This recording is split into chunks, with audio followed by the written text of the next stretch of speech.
శుక్లాంబరధరం విష్ణుం శశివర్ణం చతుర్భుజం ప్రసన్నవదనం ధ్యాయేత్ సర్వవిఘ్నోపశాంతయే అగజానన పద్మార్కం గజానన మహర్నిశం అనేకదంతం భక్తానాం ఏకదంతముపాస్మహే. అయితే పూర్వకాలం ఒకనొక సమయంలో నైమిషారణ్యంలో కూర్చున్నటువంటి శౌనకాది మహామురులందరూ కూడా గురువుగారైనటువంటి సూతుల వారిని చూసి ఇలా అడిగారట, అయ్యా మహానుభావ, కలియుగంలో కలిదోషం చేత కలిపురుష ప్రభావం చేత మనుషులందరూ కూడా ఏదో రంగా అధర్మం చేయడం కానీ, అన్యాయం చేయడం కానీ, అక్రమం చేయడం కానీ, పాపాలు చేయడం కానీ చేస్తూ ఉంటారు కదా. మరి వాళ్ళకి అలాంటి పాపాలన్నీ కూడా తొలగి, వాళ్ళకి దుఃఖాలన్నీ కూడా తొలగి, అలాగే వాళ్ళకి సకలైశ్వర్యాలు కలిగేటటువంటి మార్గం ఏదైనా ఉందా అని అడిగారట. అడిగితే అప్పుడు గురువు గారు అయినటువంటి సూత్రాలు చెప్తున్నారట, నిజమేనయ్యా మీరు అడిగింది. కలియుగంలో మానవులందరూ కూడా కలిపురుష ప్రభావం చేత అనేక రకాల ఈతి బాధ ఇబ్బందులు పడుతూ ఉంటారు, అనేక రకాల క్లేశాలు అనుభవిస్తూ ఉంటారు, దుఃఖాలు అనుభవిస్తూ ఉంటారు. వాళ్ళకి ఆ దోషం పోయేటటువంటి అద్భుతమైనటువంటి ఉపాయం ఒకటి ఉంది. ఏమిటా ఉపాయం అంటే కనుక సప్త శనివారాల వ్రతం అని చెప్పారట. అది విన్నటువంటి శౌనకాది మహామనులందరూ కూడా చాలా సంతోషించి, అయ్యా ఏమిటి సప్త శనివారాల వ్రతం, ఎలా చెయ్యాలి, అసలు ఏ రకంగా ఈ దేవుణ్ణి ఆరాధన చేయాలి, ఏ దేవుణ్ణి ఆరాధన చేయాలి, దాని విధానాన్ని అంతటి కూడా మాకు స్పష్టంగా తెలియజేయండి అని అడిగారట. తప్పకుండా చెబుతానయ్యా వినండి. ఒకనొక సమయంలో బ్రహ్మలోకంలో బ్రహ్మగారు సరస్వతి ఇద్దరు కూర్చుని ఉండగా బ్రహ్మగారు సరస్వతీదేవితోటి సృష్టి రహస్యాలన్నీ చెబుతూ ఉండేటటువంటి సమయంలో నారద మహర్షి బ్రహ్మలోకానికి వెళ్ళాట. వెళితే అక్కడ బ్రహ్మగారిని చూచి, అయ్యా మహానుభావ, సృష్టి విషయాలని చాలా బాగా చెబుతున్నావు, బాగానే ఉంది, కానీ రాబోయేటటువంటిది కలియుగం కదా. కలియుగంలో కలిపురుష ప్రభావం చేత దేవతలు కూడా భూలోకానికి రావడానికి భయపడతారు. మరి అలాంటి కలిపురుషుడి నుంచి మానవుడు తప్పించుకునే మార్గం ఏంటి, వాడి పాపాన్ని పోగొట్టుకునే మార్గం ఏంటి, వాడికి దుఃఖాలు లేదా సమస్యలు ఎలా తొలుగుతాయి అని అడిగారట.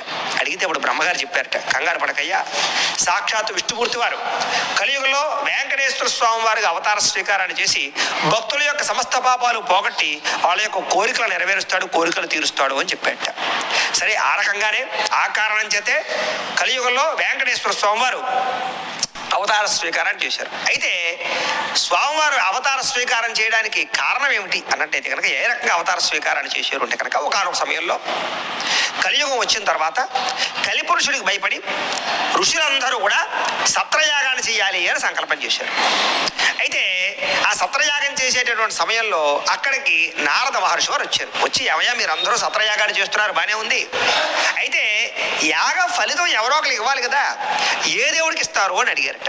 అంటే ఏ దేవుడు గొప్పవాడు, ఏ దేవుడికి యొక్క యజ్ఞ ఫలితాన్ని మీరు ధారపోస్తున్నారు అని అడిగారట. అప్పుడు వాళ్ళందరికీ కూడా అనుమానం వచ్చింది, నిజమే కదా, బ్రహ్మకి ధారపోయాలా, విష్ణుమూర్తికి ధారపోయాలా, శివుడికి ధారపోయాలా, ఎవడు గొప్పవాడు అని అడిగారట. సరే, అప్పుడు అక్కడ ఉండేటటువంటి అక్కడ ఋషుల్లోకల్లా అద్భుతమైనటువంటి ఋషి అయినటువంటి భృగు మహర్షిని పిలిచి, అయ్యా మహానుభావ, నువ్వే ఈ సమస్యకి పరిష్కారాన్ని తెలపగలవు, అసలు దేవతలో ఎవరు గొప్పవాడో మాకు తెలుసుకోవాలని ఉంది, కాబట్టి నువ్వు తెలియజేవయ్యా అన్నారట. అప్పుడు భృగు మహర్షి అన్నాడు, కంగారు పడకండి, నేను ముల్లోకాలు వెళ్ళి ఏ దేవుడు గొప్పవాడో, ఏ దేవుడికి యొక్క యజ్ఞ ఫలితాన్ని ధారపోయాలని తెలియజేస్తానని చెప్పేసి భృగు మహర్షి ముందుగా బ్రహ్మలోకానికి వెళ్ళాట. వెళ్ళేసరికి అక్కడ బ్రహ్మగారు ఆ యొక్క సరస్వతి అమ్మవారు వీణానాదం వాయిస్తూ ఉంటే దాంట్లో లీనమైపోయి ఉన్నట్ట. వెళ్ళేట భృగు మహర్షి ఎంత పిలిచినా పలకటం లేదట. ఎప్పుడైతే ఆ రకంగా బ్రహ్మగారు అందులో లయమైపోయాడో వెంటనే ఈ యొక్క భృగు మహర్షికి కోపం వచ్చి వెంటనే బ్రహ్మగారు శపించేట. ఏమని అంటే కనుక, నా అంతటి ఋషీశ్వరుడు వస్తే నువ్వు ఆ యొక్క తన్మయత్వంలో ఉండిపోతావా, అంచేత ఇప్పుడే నేను శపిస్తున్నాను, ఇక నుంచి భూలోకంలో నీకు విగ్రహం కానీ పూజ కానీ ఏది ఉండదు, ఆలయం కానీ ఏది ఉండదు అని శపించేట. సరే, బ్రహ్మగారి పనికిరాడు తెలిపోయింది. ఇక ఎవరు రుద్రలోకానికి వెళ్ళాట. రుద్రలోకానికి వెళ్ళేసరికి అక్కడ శివుడు ఏం చేస్తున్నాడు అంటే కనుక, అమ్మవారితో కలిపి శివతాండవాన్ని చేస్తున్నట్టు, అంటే నృత్యం చేస్తూ ఉన్నట్ట. ఆ నృత్యం చేస్తూ ఉండేటటువంటి సమయంలో భృగు మహర్షి రాకని గమనించలేకపోయాడు. అక్కడ కూడా భృగు మహర్షి మళ్ళీ కోపం వచ్చి, నా అంతటి సత్పురుషుడు వస్తే కనీసం పట్టించుకోకుండా ఆహ్వానించకుండా నీ అంతటా నువ్వు నృత్యంలో ఓలలాడతావా, అంచేత ఇప్పుడే శపిస్తున్నాను, ఏదైతే అవయవాలను చూసి నువ్వు గర్విస్తున్నావో, నీ అందాన్ని, నీ యొక్క శరీరాన్ని చూసి నువ్వు గర్విస్తున్నావో, ఆ శరీరంతో నీకు భూలోకంలో పూజ లేకుండా గాక, నీకు లింగ రూపంలోనే పూజ ఉండు గాక అని ఈశ్వరుడు కూడా శపించేట. సరే, బ్రహ్మగారు అయిపోయారు, శివుడు అయిపోయాడు, ఇంకెవరు మిగిలిన వారు విష్ణుమూర్తి వారు. కాబట్టి విష్ణులోకానికి వెళ్ళాట. విష్ణులోకానికి వెళ్ళేసరికి అక్కడ శేషతలపం మీద విష్ణుమూర్తి వారు పవళించి అమ్మవారు కాళ్ళు నొక్కుతూ ఉంటే విష్ణుమూర్తి అమ్మవారు కూడా సరసాలు ఆడుకుంటూ ఉన్నారట. సరదాగా మాట్లాడుకుంటూ ఉన్నారు. ఆ సమయంలో భృగు మహర్షి వారు అక్కడికి వెళ్ళారు. వెళ్ళేసరికి ఈయన ఎంత పిలిచినా పలకటం లేదు, వాళ్ళ పనిలో వాళ్ళు ఉన్నారు. సరే, ఇప్పటికే ఇద్దరు అవమానించడంతో ఇంకా కోపం పెరిగిపోయి భృగు మహర్షి ఏం చేశారంటే, కోపాన్ని తట్టుకోలేక అహంకారము ప్లస్ కోపం రెండు ఉన్న కారణం చేత తన కాలితోటి విష్ణుమూర్తి యొక్క వక్షస్థలం మీద తన్నేట. ఎప్పుడైతే ఆ రకంగా తన్నాడో వెంటనే విష్ణుమూర్తి వారు లేచి, అయ్యా అయ్యా అయ్యా భృగు మహర్షి మహానుభావ, ఎప్పుడు వచ్చావు? నీలాంటి వాడు రావడమే వైకుంఠానికి అదృష్టం, యోగం.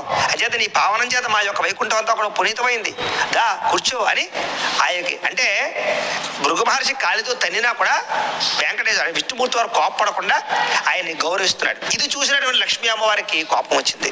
ఇదేమిటి, నా స్థానమైనటువంటి హృదయ స్థానంలో తన్నితే అంటే నన్ను అగౌరవపరిస్తే కనీసం అలాంటి వాటిని శపించకుండా, శిక్షించకుండా, ఖండించకుండా అలాంటి వాటిని బతిమాలు కూర్చోబెడుతున్నాడు ఏంటి అని చూస్తోంది. సరే బతిమాలేడు, కూర్చోబెట్టాడు, శాంతించవయ్యా అన్నాడు. అని ఆఖరికి నా యొక్క కఠినమైన హృదయాన్ని తన్నావు, నీ కాలు ఎంత నొచ్చుకుందో అని ఆ యొక్క భృగు మహర్షి కాళ్ళు కూడా పిసకడం ప్రారంభం చేశాట. కాళ్ళు నొక్కుతూ నొక్కుతూ నొక్కుతూ ఆ అరికాల్లో ఉండేటటువంటి నేత్రాన్ని కూడా నొక్కేసేట. ఎప్పుడైతే అరికాల్లో ఉండేటటువంటి నేత్రాన్ని నొక్కేసాడో అప్పటిదాకా ఉండేటటువంటి అజ్ఞాన నేత్రం పటాపంచలైపోయి జ్ఞానోదయం కలిగింది భృగు మహర్షికి. ఎప్పుడైతే జ్ఞానం కలిగిందో, అహంకారం పోయిందో, వెంటనే సత్వగుణ స్వరూపుడే ఆ యొక్క విష్ణుమూర్తి యొక్క గొప్పతనాన్ని తెలుసుకుని, అయ్యా తప్పైపోయింది, క్షమించు, నా అహంకారం చేత, అపరాధం చేత నేను తపస్సు చేసినటువంటి వాటి అహంకారంతో నిన్ను ఈ రకంగా అవమానించాను, నన్ను క్షమించు అన్నట్ట. సరే కంగారు పడకయ్యా, ఏ ఇబ్బంది లేదు, తప్పకుండా మీరు చేసేటటువంటి సత్రయాగం యొక్క ఫలితాన్ని తీసుకోవడానికి నేను వస్తాను అని చెప్పేసి అనుగ్రహించి భృగు మహర్షిని పంపించేసేట. కానీ ఇక్కడ జరిగింది ఏమిటయ్యా అంటే కనుక లక్ష్మీ అమ్మవారి కోపం వచ్చింది. ఎందుకని చేత అంటే కనుక తన యొక్క స్థానాన్ని అవమానించడంతో పాటుగా తనని అవమానించినటువంటి భృగు మహర్షిని సత్కరించి పంపించాడు. కాబట్టి కోపం వచ్చి ఏం చేసిందంటే, నాకు అవమానం జరిగిన చోట నేను ఉండను అని విష్ణులోకాన్ని వదిలి భూలోకానికి వచ్చేసింది అమ్మవారు. సరే, ఎప్పుడైతే లక్ష్మీ అమ్మవారు భూలోకానికి వచ్చేసిందో కొంతకాలానికి విష్ణుమూర్తి కూడా ఉండలేక, తట్టుకోలేక ఆయన కూడా భూలోకానికి వచ్చేయాలి అని నిశ్చయించుకున్నాడు. ఈలోపు ఏం జరిగింది, భూదేవత వచ్చింది. భూదేవత వచ్చి, అయ్యా మహానుభావ విష్ణుమూర్తి, భూలోకంలో మానవులన్నీ కూడా సకల పాపాలన్నీ చేసేస్తున్నారు. మానవులు వాళ్ళ పాపాలు నేను మొయ్యలేకపోతున్నాను, తట్టుకోలేకపోతున్నాను. అంచేత నువ్వు భూమి మీదకు వచ్చి ఆ పాప ప్రక్షాళన గావించవయ్యా అని ప్రార్థన చేసింది భూదేవిది. ఎప్పుడైతే ఆ రకంగా ప్రార్థన చేసిందో ఆ భూదేవికి ఇచ్చినటువంటి వరాన్ని, భూదేవికి ఇచ్చినటువంటి అనుగ్రహాన్ని కాపాడడం కోసం అని చెప్పేసి, భూలోకంలో ఉండే పాపాలు పోగొట్టడం కోసం అని చెప్పేసి, ఆ దాంతో పాటుగా లక్ష్మీ అమ్మవారు కూడా వైకుంఠంలో లేదు కాబట్టి లక్ష్మీ అమ్మవారు భూలోకంలోకి వచ్చేసింది. కాబట్టి ఈ కారణం చేత విష్ణుమూర్తి వారు కూడా భూలోకానికి వచ్చేయాలని నిశ్చయించుకున్నారు. సరే, మొత్తం మీద ఎలాగైతేనే ఆయన కూడా భూలోకానికి వచ్చేసారు. వచ్చేసి ఆ యొక్క శేషాచలం అనేటటువంటి అడవి ప్రాంతంలో ఒక పుట్టుంటే ఆ పుట్టలో సేద తీరుతూ ఉన్నట్ట. ఈలోపు ఏం జరిగింది అంటే, అక్కడ ఆకాశరాజు అని ఒక మహారాజు గారు అక్కడ పరిపాలన చేస్తూ ఉండేవారు. ఆ ప్రాంతాన్ని చోళరాజు అయిన పరిపాలన చేస్తూ ఉంటే ఆయనకి సంతానం లేదా, చోళరాజు గారికి, ఆకాశరాజు గారికి సంతానం లేకపోతే ఆయన పుత్రకామేష్టి అనేటటువంటి ఒక యాగం చేద్దామని సంకల్పం చేసుకుని భూమిని దున్నడం ప్రారంభం చేశాట. ఆ భూమిని దున్నుతూ ఉంటే ఆ దున్నేటటువంటి నాగలి చాలులో ఒక పెట్టి, బంగారు పెట్టి కనపడింది. అది పద్మాకారంలో ఉందిట. ఎప్పుడైతే ఆ పెట్టి కనపడిందో ఆ పెట్టి తెరిచి చూసేసరికి అందులో ఒక బాలిక, ఒక అమ్మాయి, సాక్షాత్తు లక్ష్మీ అమ్మవారే వైకుంఠం నుంచి ఆ పెట్టిలోకి వచ్చింది అనమాట భూమి మీదకి. ఎప్పుడైతే ఆ రకంగా వచ్చిందో వెంటనే ఆ పెట్టెలను తీసుకుని, ఆహా అమ్మవారే, ఆ భగవంతుడే నాకు ఈ యొక్క వరాన్ని ఇచ్చాడు అని చెప్పి ఆనందించి ఆ పిల్లని అల్లారు ముద్దుగా పెంచుకుని ఆ యొక్క పాపకి పద్మావతి అనేటటువంటి పేరు పెట్టి అల్లారు ముద్దుగా పెంచుకుంటూ ఉన్నట్ట. ఇలా పెంచుకుంటూ సమయంలో కొంతకాలానికి ఆ అమ్మాయి పెరిగి పెద్దదైంది. అక్కడే శేషాచలం అడవిలో ఉండేటటువంటి వెంకటేశ్వర స్వామి వారు అలాగే ఈ పెద్దదైనటువంటి పద్మావతి ఇద్దరు కూడా ఒకనొక సమయంలో కలుసుకుని వాళ్ళిద్దరూ కూడా వివాహం చేసుకున్నారు. ఆకాశరాజు గారు రంగరంగ వైభవంగా ఆ యొక్క వెంకటేశ్వర స్వామి వారికి వివాహం చేశారు. వివాహం చేసిన తర్వాత కొంతకాలానికి ఆ యొక్క ఆకాశరాజు గారు మరణించారు. మరణించిన తర్వాత ఆకాశరాజు గారు యొక్క తమ్ముడైనటువంటి తొండమాన్ అనేటటువంటి ఒక చక్రవర్తి, ఆ చక్రవర్తి గారు ఈ యొక్క స్వామివారికి పరమ భక్తుడు, వెంకటేశ్వర స్వామి వారికి. అంచేత ఆయన్ని సేవిస్తూ, కొలుస్తూ, పూజిస్తూ ఆయన్ని ఒక వరం కోరుకున్నాడు. ఏమిటంటే, అయ్యా నువ్వు ఈ కొండల్లోనే ఇక్కడే నువ్వు నివసించుగాక అని చెప్పేసి ఇక్కడే ఉండిపోమని ప్రార్థన చేసేసరికి స్వామివారు అమ్మవారు అంటే పద్మావతి అమ్మవారు అలాగే వెంకటేశ్వర స్వామివారు లక్ష్మీ సమేతుడే అక్కడే సాలగ్రామ శిలరూపంలో వెంకటాచలంలో అంటే వెంకటేశ్వర స్వామి వారి యొక్క కొండ మీద ఆ యొక్క సాలగ్రామ శిలామూర్తిగా ఆ యొక్క శిల రూపంలో అవతార స్వీకారం చేసేట. ఆ తర్వాత తొండమాన్ చక్రవర్తి చక్కగా స్వామివారికి విశేషంగా గుడి కట్టించి ఆలయం కట్టించి విశేషంగా పూజాది కార్యక్రమాలన్నీ కూడా చేయడం ప్రారంభం చేసేట. ఈ రకంగా వెంకటేశ్వర స్వామి వారు భూలోకానికి వచ్చాడు. సరే, ఇలా భూలోకానికి వచ్చిన తర్వాత కొంతకాలానికి శనీశ్వరుడు వెంకటేశ్వర స్వామి వారి నుంచి విపరీతంగా తపస్సు చేసేట. తపస్సు చేసిన తర్వాత వెంకటేశ్వర స్వామి వారు ప్రత్యక్షమయ్యారు. ప్రత్యక్షమై ఏవయ్యా ఎందుకోసం తపస్సు చేసావు, ఏమిటి నీ కోరిక అని అడిగారట. అడిగితే ఏవయ్యా నేను గ్రహాల్లోకెల్లా ఉత్తమమైనటువంటి గ్రహాన్ని శనీశ్వరుణ్ణి, నిజంగా మనుషులకి సమస్త కోరికలు తీర్చేవాడిని నేనే, కానీ కొంచెం ఇబ్బంది పెడుతూ ఉంటాను. కానీ ప్రజలందరూ కూడా నన్ను నీచుడని అల్పుడని లేకపోతే శూద్రవర్ణం అని లేకపోతే నేనేదో ఇబ్బంది పెడతాను అని ఆరోగ్యాన్ని పాడు చేస్తానని అపమృత్యు దోషాన్ని కలగజేస్తాను అని నా మీద నిందలు వేస్తున్నారు. నన్ను చూసి అందరూ అవహేళన చేస్తున్నారు. నన్ను ఎవరూ పూజించటం లేదు. గ్రహాలన్నిటికీ కూడా విశేషమైనటువంటి విలువ ఉంది, కానీ నాకు విలువ లేదు. నన్ను శనిగ్రహం నీచంగా చూస్తున్నారు. నన్ను ఎవరు పూజించటం లేదు, నన్ను ఎవరు గౌరవించటం లేదు. అంచేత నాకు చాలా బాధగా ఉంది. అంచేత నాకు బాగా గౌరవాన్ని ఇచ్చి నాకు పూజించేటటువంటి అధికారాన్ని లేదా అలాంటి అవకాశాన్ని నాకు కలగజేవయ్యా, నాకు గౌరవాన్ని కలగజేవయ్యా అని చెప్పేసి ప్రార్థన చేశాడట. ఎప్పుడైతే ఈ రకంగా ప్రార్థన చేశాడో వెంకటేశ్వర స్వామి సంతృప్తుడై చాలా మంచి విషయాన్ని అడిగేవయ్యా, ఇప్పుడే నీకు వరాన్ని ఇస్తున్నాను. భూలోకంలో 6 వారాల తర్వాత 7వ వారం ఏదైతే ఉందో అది నీది. అలాగే నాకు కూడా 7వ వారం అంటే చాలా ఇష్టం. ఇక్కడి నుంచి నీకు ఎలాగైతే పూజలు చేస్తారో అలాగే నీకు ఎవరైతే పూజలు చేస్తారో వాళ్ళందరికీ కూడా నాకు పూజ చేసినట్టే. కాబట్టి అలాంటి అనుగ్రహాన్ని ఇస్తున్నాను. అలాగే వారాలలో కల్లా 7వ వారం శనివారం. ఈ వారం నీకు పూజ చేస్తే ఎంతో నాకు పూజ చేసినా అంతే. ఎవరైతే ఈ యొక్క శనివారం నాడు నాకు నువ్వు పూజిస్తారో అర్చిస్తారో వాళ్ళందరికీ కూడా శని దోషాన్ని సంపూర్తిగా నేను పోగొడతాను. అలాగే ఇక్కడి నుంచి కూడా నిన్ను నాతో సమానంగా పూజిస్తారు. అలాగే శనివారం వ్రతాన్ని కానీ శనివార దీక్షను కానీ శనివారం ఉపవాసం కానీ చేసినటువంటి వాళ్ళకి శనివారం నాకు పూజ చేసిన ప్రతి ఒక్కరికి కూడా నేను సంపూర్తిగా నీ దోషాన్ని పోగొట్టి వాళ్ళకి అనుగ్రహాన్ని ఇస్తాను. అలాగే ఇక్కడి నుంచి కూడా అందరూ కూడా నేను విశేషంగా పూజిస్తారు. ఇక్కడి నుంచి నిన్ను ఎవరైతే పూజిస్తారో వాళ్ళందరికీ కూడా సమస్త కోరికలు నెరవేరుతాయి, సమస్త దుఃఖాలు పోతాయి అని చెప్పేసి శనీశ్వరుడికి అలాంటి గౌరవాన్ని లేదా అలాంటి అవకాశాన్ని కలగజేశాడు. అలా కలగజేసేశ్వరికి శనీశ్వరుడు చాలా సంతోషించాడు. అప్పటి నుంచి వెంకటేశ్వర స్వామి వారికి కూడా శనివారం అన్నా లేకపోతే 7 అన్నా 7 సంఖ్య అన్నా, అందుకనే వెంకటేశ్వర స్వామి వారి యొక్క కొండలు కూడా 7 కొండలు. అలాగే 6 ద్వారాల తర్వాత 7వ ద్వారాలు ఆయన ఉంటాడు. కాబట్టి అప్పటి నుంచి కూడా వెంకటేశ్వర స్వామి వారు కూడా నువ్వెంతో నేనంతా, కాబట్టి నీ 7 సంఖ్యను నేను తీసుకుంటున్నాను. అంచేత నేనిచ్చే ఫలితాన్ని నువ్విస్తావు, నువ్విచ్చే ఫలితాన్ని నేను ఇస్తాను. నన్ను పూజ చేస్తే ఒకటి, నిన్ను పూజ చేస్తే ఒకటి కాదు. నీ వర్ణం ఏదో నా వర్ణం కూడా అదే, నీ వర్ణం నీలం అయితే నా వర్ణం కూడా నీలమే. అంచేత భక్తులందరినీ కూడా నేను అనుగ్రహిస్తాను అని చెప్పేసి, అలాగే ఎవరికైతే అష్టమ శని కానీ అర్ధాష్టమ శని కానీ ఏలినాటి శని కానీ శని దోషాలు కానీ ఎవరైతే ఉంటాయో వాళ్ళందరికీ కూడా నన్ను అర్చిస్తే, శనివారం నాడు నన్ను అర్చిస్తే వాళ్ళందరికీ అటువంటి దోషాలన్నీ పోగొడతాను అని చెప్పేసి శనీశ్వరుడికి వరాన్ని అనుగ్రహాన్ని ఇచ్చాడు. ఆ రకంగా శనీశ్వరుడు సంతృష్టి చెందాడు. ఈ విషయాన్నంతటినీ కూడా శౌనకాది మహాములందరికీ సూతుల వారు తెలియజేశారు. తెలియజేసిన తర్వాత వాళ్ళందరూ చాలా సంతోషించి చాలా మంచి విషయాన్ని చెప్పారు. ఇంకా ఎవరు భూలోకంలో వెంకటేశ్వర స్వామి వారి యొక్క మహత్యం చేత సప్త శనివారాల వ్రతం చేత వెంకటేశ్వర స్వామి అనుగ్రహంతో లబ్ధి పొందిన వారు ఎవరున్నారు అని అడిగారట. అడిగితే తప్పకుండా చెబుతానయ్యా వినండి. ఒకానొక సమయంలో ఆ వెంకటాచలానికి సమీపంలో ఉండేటటువంటి ఒక పల్లెటూరులో భీముడు అనేటటువంటి ఒక కమ్మరివాడు ఉన్నట్ట, ఒక కుమ్మరివాడు ఉన్నట్ట. అతను ఏం చేస్తూ ఉండేవాడు అంటే కనుక కొండలవి తయారు చేసుకుంటూ ఉండేటటువంటి వాడు. అలాగే తొండమాన్ చక్రవర్తి పరిపాలన చేస్తూ ఉండేవాడు. ఆ సమయంలో ప్రతిరోజు కూడా తొండమాన్ చక్రవర్తి బంగారు పుష్పాలతో స్వామివారికి పూజ చేస్తూ ఉండేవాడు పాదాలకి. అలాగే అలా పూజ చేస్తూ ఎంతో భక్తిగా శ్రద్ధగా స్వామివారిని అర్చిస్తూ ఉండేవాట. ఆ సమయంలో ఈ కుమ్మరివాడు కూడా చక్కగా స్వామివారిని అర్చిస్తాలని చెప్పేసి అనుకునేవాడు. కానీ ఆయనకి ఖాళీ ఉండేది కాదు, డబ్బు ఉండేది కాదు, లేదా పూజ ఎలా చేయాలో తెలియదు, ఏం చదువుకోలేదు. అయితే ఏం చేసేవాడంటే కుమ్మరివాడు ఆ కొండలు తయారు చేసుకునేటటువంటి సమయంలో ఒక వెంకటేశ్వర స్వామి వారి ప్రతిమను ఒకటి తయారు చేసి అక్కడ పెట్టుకుని కొండలు తయారు చేస్తూ మధ్యలో ఒక వచ్చినటువంటి చిన్న మట్టి ముద్దను తీసుకుని ఒక పుష్పంగా తయారు చేసి అలా విసురుతూ ఉండేవాట వెంకటేశ్వర స్వామి వారి పాదాల మీదకి. అలా విసురుతూ ఉండేసరికి వెంకటేశ్వర స్వామి వారికి ఏదైతే మట్టితోటి విసిరాడో ఆ మట్టి పుష్పం వచ్చి ఇక్కడ వెంకటేశ్వర స్వామి వారి యొక్క పాదాల మీద పడుతూ ఉండేదిట. అయితే తొండమాన్ చక్రవర్తి ఏమో బంగారు పుష్పాలతో పూజ చేసి తలుపులేసి వెళ్ళిపోతూ ఉండేవాడు. తర్వాత రోజు పొద్దునే వచ్చేసరికి అవన్నీ కూడా మట్టి పుష్పాల తయారైపోతూ ఉండేవి. ఇదేమిటి, నేను బంగారు పుష్పాలతో పూజ చేస్తే మట్టి పుష్పాలు కనపడుతున్నాయి ఏంటి అని అక్కడ పనిచేసేటటువంటి అక్కడ ద్వారపాలకులు ఉంటారు కదా, వాళ్ళందరి మీద అనుమానం వచ్చింది. దీనికి వచ్చి సరే ఇలా కాదు అని చెప్పేసి ఆయనే కావాలని కాపలా ఉన్నట్ట. కాపలా ఉన్నా కూడా తర్వాత రోజు తలుపు తీసి చూసేసరికి ఆ యొక్క మట్టితో కూడుకున్నటువంటి పుష్పాలు కనపడతాయంట. బంగారు పుష్పాలు మాయమైపోయి. ఇది ఇక్కడ కూడా ఎవరు దొంగతనం చేయడం లేదు.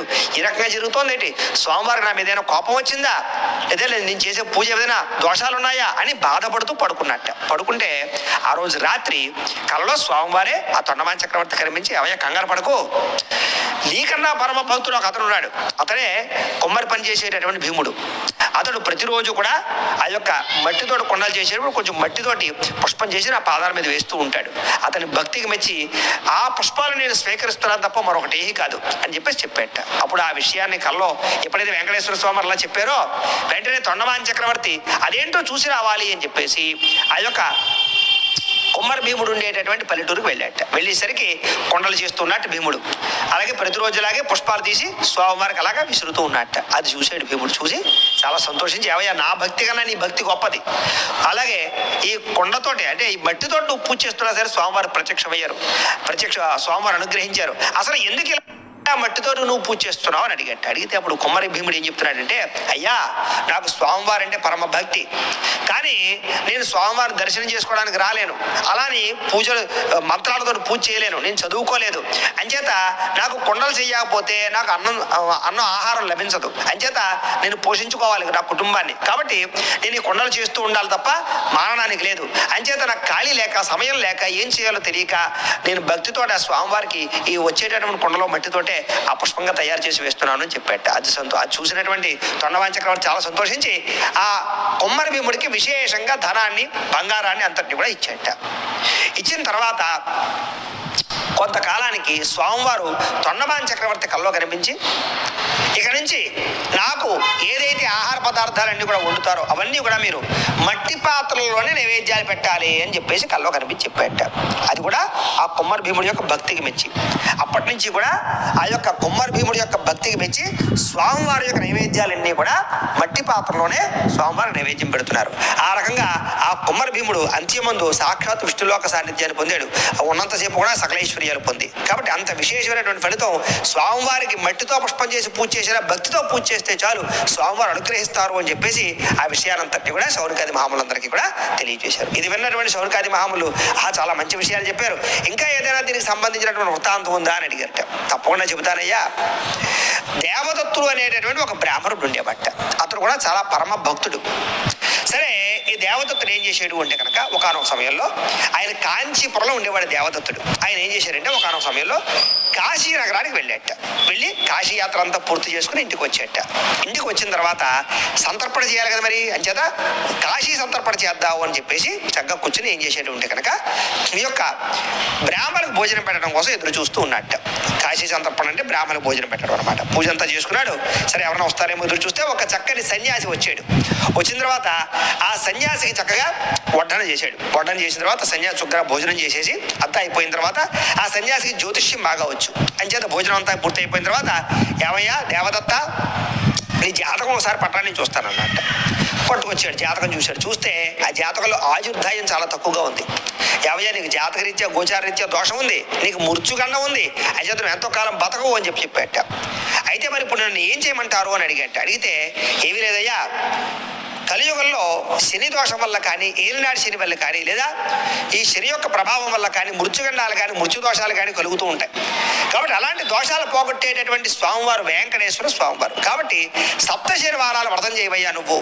ఎప్పుడైతే నువ్వు సప్త శనివారాలు వ్రతం చేస్తావో నీకు మృత్యుగండాలు కానీ సమస్త గండాలు కానీ తొలగి నువ్వు ఏ కోరిక కోరుకున్నా నెరవేరుతుంది, ఏ సమస్య అయినా పోతుంది. అంత విశేషమైన ఫలితం సప్త శనివారాల వ్రతం.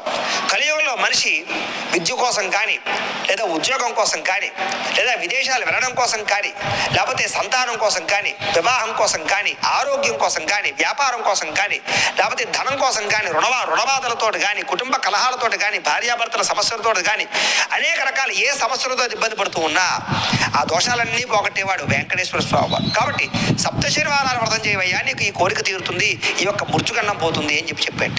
ఎప్పుడైతే సన్యాసారంగా చెప్పాడో బ్రాహ్మడు దేవదత్తుడు చాలా సంతోషించి ఆయన యొక్క భార్య మాలిని ఇద్దరు కూడా భక్తి శ్రద్ధలతోటి సప్తశనివారాల వ్రతం చాలా భక్తి శ్రద్ధలతో ఆచరణ చేశారట.